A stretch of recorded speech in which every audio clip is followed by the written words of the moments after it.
This is Murder in the Manor, a Lacey Doyle cozy mystery, Book 1. Written by Fiona Grace, narrated by Mary Sarah.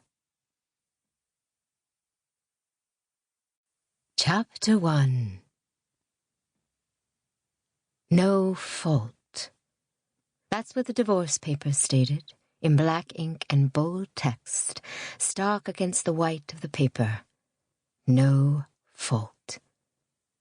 Lacey sighed as she looked down at the documents.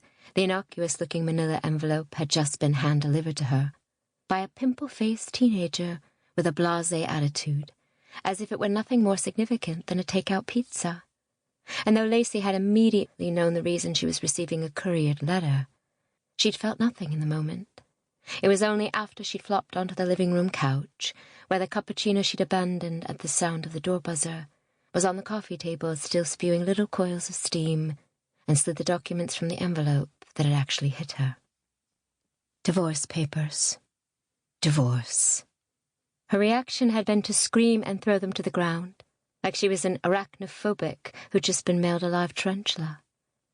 And there they now lay, spread across the fashionable and extremely expensive rug she'd been gifted by her boss, Saskia, at the interior design firm where she worked.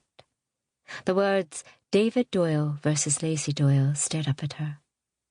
From the nonsensical mass of letters, words began to form before her eyes.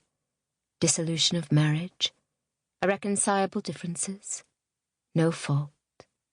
She picked the papers up tentatively. Of course this wasn't a surprise. David had ended their 14-year marriage with the exclamation, "You'll be hearing from my lawyer."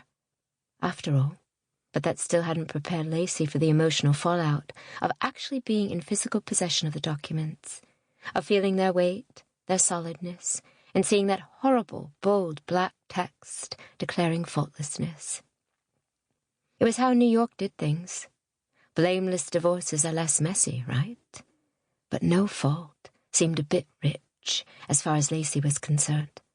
The fault, according to David anyway, was all hers. 39 and no baby. Not even the slightest itch of broodiness. No hormonal surges at the sight of their friends' newborns, of which there had been many materializing into being, in an endless stream of nice little squidgy things that made precisely nothing stir within her. "You're a ticking clock," David had explained over a glass of Merlot one night. Of course, what he really meant was, "Our marriage is a ticking time bomb." Lacey let out a deep sigh. If only she'd known when she'd married...